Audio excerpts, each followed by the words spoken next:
Prestonica Kraljevine Jugoslavije dočekala je prvog diplomatskog predstavnika Saveza Sovjetskih socijalističkih republika, gospodina Viktora Andrejevića Plotnikova, prvog sovjetskog poslanika u Beogradu.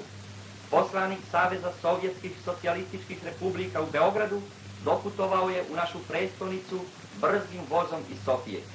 U pratnji gospodina Viktora Andrejevića Plotnikova nalazilo se 12 članova sovjetskog poslanstva u Beogradu. Na glavnoj železničkoj stanici poslanika gospodina Plotnikova dočekali su predstavnici Jugoslovenskog ministarstva spoljnih poslova, predstavnici centralnog presbiroa, kao i mnogobrojni strani i domaći novinari, kino i fotoreporteri. Prilikom dolaska u Beograd, poslanik gospodin Viktor Andrejević Plotnikov i ostali članovi sovjetskog poslanstva u Beogradu pozdravljeni su vrlo srdačno. Posle dočeka na železničkoj stanici, ugledni gosti otišli su u hotel gde su im rezervisani apartmani. Sa poslanikom gospodinom Plotnikovim došao je u Beograd i dopisnik agencije TAS, gospodin Arkadij Aleksandrović Poletajev.